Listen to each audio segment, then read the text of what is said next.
Hello everyone, সবাইকে সোনামণি learning সেন্টারে স্বাগত। আজকের ভিডিওতে আমি নিয়ে এসেছি অষ্টম শ্রেণীর ইতিহাসের একটি নমুনা প্রশ্নপত্র। এখানে যে প্রশ্নগুলো রাখা হয়েছে প্রত্যেকটা প্রশ্ন খুব ইম্পর্টেন্ট। তোমাদের পরীক্ষাতে যেমন প্রশ্ন থাকে ঠিক একই ধরনের প্রশ্ন এখানে রাখা হয়েছে। এবারে পরীক্ষায় তোমাদের থাকবে 30 নম্বরের, সময় থাকবে 1 ঘন্টা। তাহলে চলো শুরু করার আগে প্রথমে আমরা সিলেবাসটা একটু দেখে নেই। প্রথম পর্যায়ক্রমিক মূল্যায়ন 2025, সিলেবাস আঞ্চলিক শক্তির উত্থান, উপনিবেশিক কর্তৃত্ব প্রতিষ্ঠা। এই দুটো অধ্যায় থেকে তোমাদের প্রশ্ন থাকবে 30 নম্বরের। তাহলে চলো আমরা শুরু করি প্রশ্নপত্রটা আলোচনা। দেখো, একের দাগে বলেছে সঠিক উত্তরটি নির্বাচন করো যে কোনো 5টি প্রশ্নের। 1 আহমদ শাহ আবদালি ছিলেন মারাঠা, আফগান নাকি পারসিক?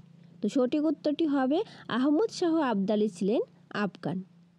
পরের প্রশ্ন 1-2 স্বেচ্ছায় অধীনতামূলক মিত্রতার নীতি নিয়েছিলেন টিপু সুলতান নাকি সাদাত খান নাকি নিজাম? তো সঠিক উত্তরটি হবে নিজাম।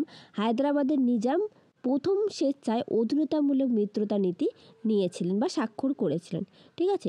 পরের প্রশ্ন 1-3 পলাশির যুদ্ধ হয়েছিল 1757 খ্রিস্টাব্দের 23 জুন নাকি 24 জুন নাকি 28 জুন? তো সঠিক উত্তরটি হবে 23 জুন। পলাশির যুদ্ধ হয়েছিল 1757 খ্রিস্টাব্দের 23 জুন পলাশিতে। ঠিক আছে।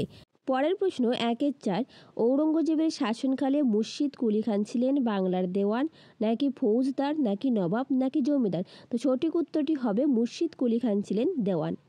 পরের প্রশ্ন 1-5 ব্রিটিশ ইস্ট ইন্ডিয়া কোম্পানি সুরাটে বাণিজ্যিক ঘাঁটি প্রতিষ্ঠিত করেছিল 1608 খ্রিস্টাব্দে নাকি 1616 খ্রিস্টাব্দে নাকি 1639 খ্রিস্টাব্দে নাকি 1670 খ্রিস্টাব্দে? সঠিক উত্তরটি হবে 1608 খ্রিস্টাব্দে ব্রিটিশ ইস্ট ইন্ডিয়া কোম্পানি সুরাটে বাণিজ্যিক ঘাঁটি প্রতিষ্ঠিত করেছিল। এই প্রশ্নটা খুবই ইম্পর্টেন্ট। পরের প্রশ্ন 1-6 অধীনতামূলক মিত্রতা নীতি প্রবর্তক ছিলেন লর্ড ওয়েলেসলি নাকি লর্ড ডালহৌসি নাকি লর্ড কর্নওয়ালিস? তো সঠিক উত্তরটি হবে লর্ড ওয়েলেসলি। এই প্রশ্নটাও খুব ইম্পর্টেন্ট। পরের প্রশ্ন দেখো 2 দাগ অতি সংক্ষেপে উত্তর দাও যে কোনো 10টি প্রশ্নের। 2-1 দেওয়ান পদে মুর্শিদ কুলি খানের নিয়োগ পাকাপাকি করে দেন কোন সম্রাট?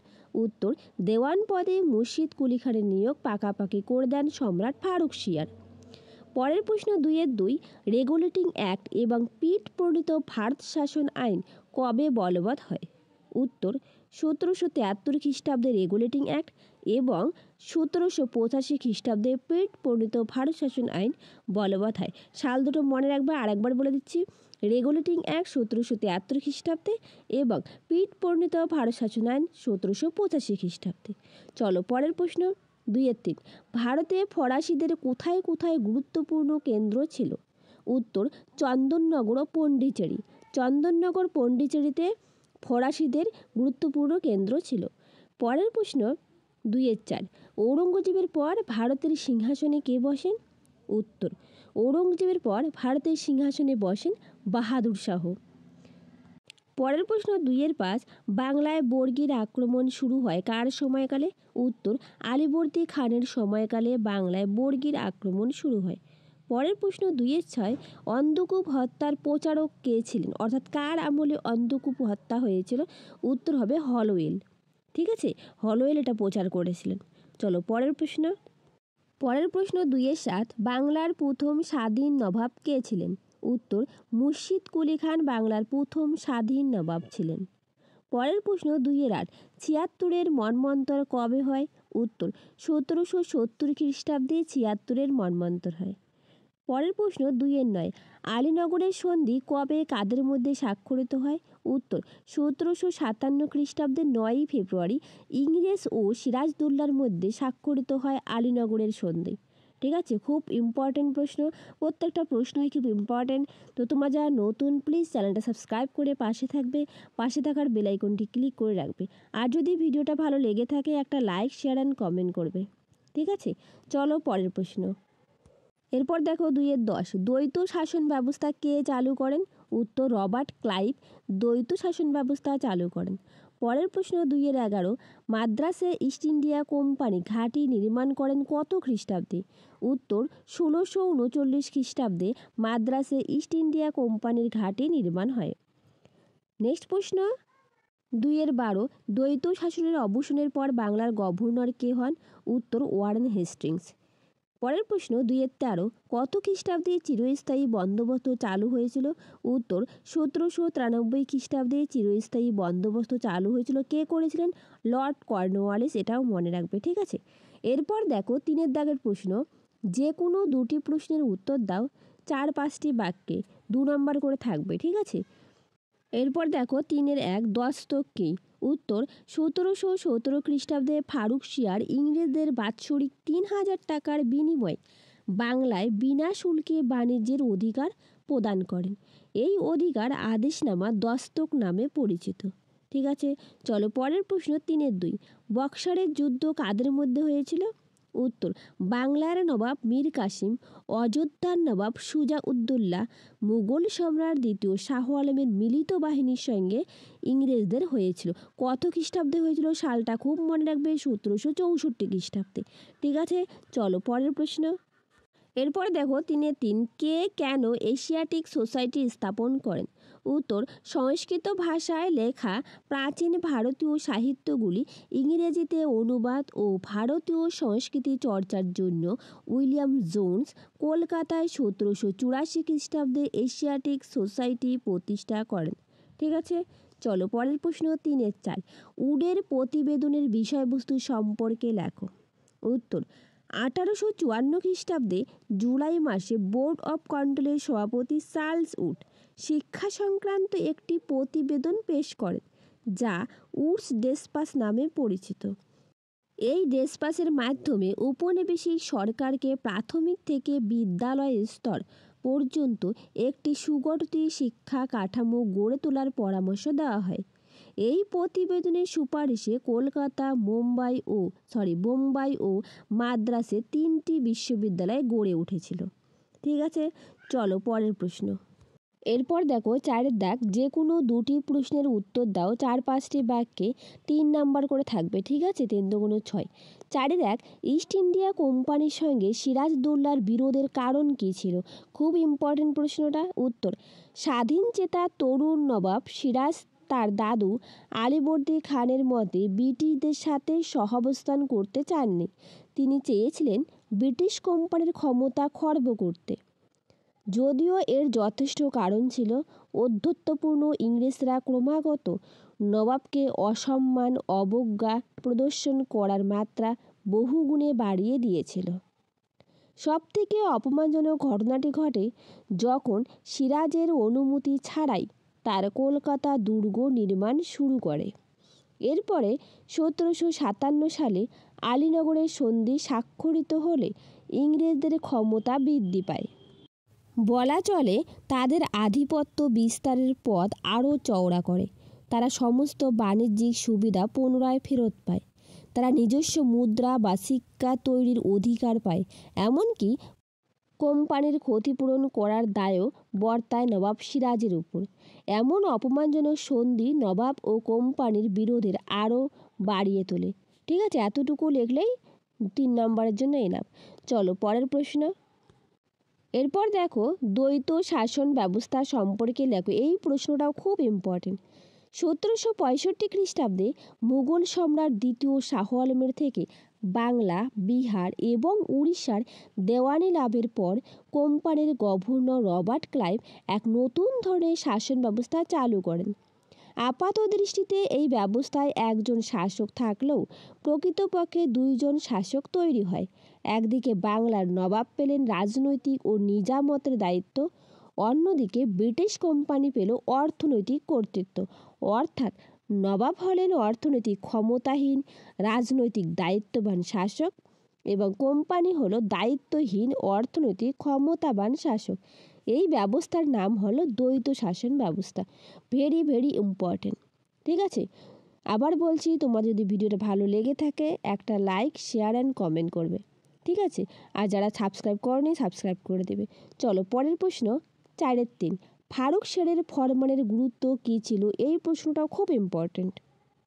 উত্তর দিল্লির মুঘল সম্রাট ফারুক শিয়ার 1717 খ্রিস্টাব্দে একটি ফরমান জারি করেন। এই ফরমান মতো ব্রিটিশ ইস্ট ইন্ডিয়া কোম্পানিকে তিনি বাণিজ্যিক অধিকার দিয়েছিলেন। ফরমানের শর্ত হলো 1. ব্রিটিশ কোম্পানি মাত্র 3,000 টাকার বিনিময়ে বাংলায় বাণিজ্য করতে পারবে, কিন্তু এর জন্য কোম্পানিকে কোনো শুল্ক দিতে হবে না। ঠিক আছে, পরের পয়েন্ট, কলকাতার কাছাকাছি প্রায় 38টি গ্রামের জমিদারি কেনার অধিকার ব্রিটিশ কোম্পানিকে দেওয়া হয়। 3 নম্বর পয়েন্ট, কেউ কোম্পানির পণ্য চুরি করলে তাকে বাংলার নবাব শাস্তি দিবেন ও কোম্পানিকে ক্ষতিপূরণ দিবেন। পরের পয়েন্ট 4 নম্বর, নবাবের টাকশালও প্রয়োজন মতো ব্যবহারের অধিকার কোম্পানিকে দেওয়া হয়। আমি যেভাবে পয়েন্ট করে করে লিখিয়েছি তোমরা পরীক্ষার হলে ঠিক এভাবেই লিখবে। ঠিক আছে, চলো পরের প্রশ্ন দেখো। 5-এর দাগে যে কোনো একটি প্রশ্নের উত্তর দাও 8-10টি বাক্যে। 5-এর 1 টিকা লেখো। পলাশীর লুণ্ঠন। উত্তর, বাংলার নবাব সিরাজউদ্দৌলার বেঈমান সেনাপতি মীর জাফরকে নবাবের সিংহাসনে বসে ইংরেজরা সিরাজের কলকাতা আক্রমণের অজুহাতে 1,77,00,000 টাকা ক্ষতিপূরণ সংগ্রহ করে। ক্লাইভ সহ উচ্চপদে ইংরেজ কর্তারা ব্যক্তিগতভাবে মীর জাফরের কাছ থেকে পারিতোষিক বাবদ অজস্র অর্থ লাভ করেন। সব মিলিয়ে তারা মীর জাফরের হাত থেকে প্রায় 3 কোটি টাকার সম্পদ আদায় করে, যার বর্তমান মূল্য প্রায় 3,000 কোটি টাকারও অধিক। একেই ইতিহাসে বলা হয় পলাশীর লুণ্ঠন। এই প্রশ্ন 2 নম্বরও আসতে পারে, 3 নম্বরও আসতে পারে, টিকাও আসতে পারে 5 নম্বরে। ঠিক আছে, চলো পরের প্রশ্ন। এরপর দেখো 5-এর 2 টিকা লেখো অধীনতামূলক মিত্রতা নীতি। উত্তর, ব্রিটিশ কোম্পানির গভর্নর জেনারেল লর্ড ওয়েলেসলি কোম্পানির সাম্রাজ্য বিস্তারের উদ্দেশ্যে ভারতের দেশীয় রাজ্যগুলির স্বাধীনতা ও সার্বভৌমত্বে হস্তক্ষেপ করে তাদের আভ্যন্তরীণ বিষয়ে নিজেদের নিয়ন্ত্রণে প্রতিষ্ঠা করার এক নীতি প্রণয়ন করেন, যা ইতিহাসে অধীনতামূলক মিত্রতা নীতি নামে পরিচিত। হায়দ্রাবাদের নিজাম প্রথম অধীনতামূলক মিত্রতা নীতি গ্রহণ করেন। চলো নেক্সট পার্ট দেখো। শর্তাবলী। অধীনতামূলক মিত্রতা নীতির অন্যতম কয়েকটি শর্ত ছিল: 1. এই নীতিতে আবদ্ধ দেশীয় রাজ্যগুলি কোম্পানির অনুমতি ছাড়া অন্য কোনো রাজ্যের সঙ্গে চুক্তি স্বাক্ষর বা মিত্রতা স্থাপন করতে পারবে না। 1 নম্বর শর্ত। 2. এই মিত্রতা নীতিতে আবদ্ধ দেশীয় রাজ্যগুলিকে নিজেদের ব্যয়ে এক দল ব্রিটিশ সৈন্য রাখতে হবে। 2. 3 নম্বর দেখো, অধীনতামূলক মিত্রতার নীতিতে আবদ্ধ কোনো রাজ্যকে তৃতীয় কোনো পক্ষ আক্রমণ করলে তাকে রক্ষার দায়িত্ব নেবে কোম্পানি। 4. সেনাবাহিনীর ব্যয় নির্বাহের জন্য বৃহৎ রাজ্যগুলি নিজেদের রাজ্যের একাংশ কোম্পানিকে দান করবে। ক্ষুদ্র রাজ্যগুলি কোম্পানিকে নির্দিষ্ট পরিমাণ নগদ টাকা দেবে।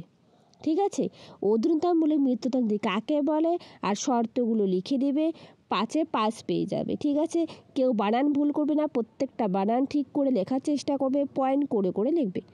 ঠিক আছে, এরপর দেখো পরের প্রশ্ন 5-এর 3, ব্রিটিশ ইস্ট ইন্ডিয়া কোম্পানির পুলিশ ব্যবস্থা সম্পর্কে লেখো। উত্তর, 1793 খ্রিস্টাব্দে জেলাগুলির দেখভাল করার জন্য লর্ড কর্নওয়ালিস পুলিশ থানা ব্যবস্থা চালু করেন। তাহলে কে করেছিলেন? Lord Cornwallis. এটাও 1 নম্বর প্রশ্ন আসতে পারে। প্রতিটি থানার দায়িত্বে ছিলেন একজন দারোগা। দারোগাদের নিয়ন্ত্রণ করতেন ম্যাজিস্ট্রেটরা।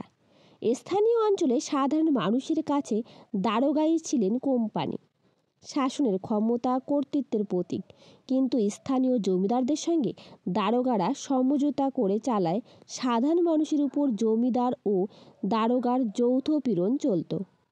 1812 খ্রিস্টাব্দে পাকাপাকিভাবে দারোগা ব্যবস্থার বিলোপ করা হয়।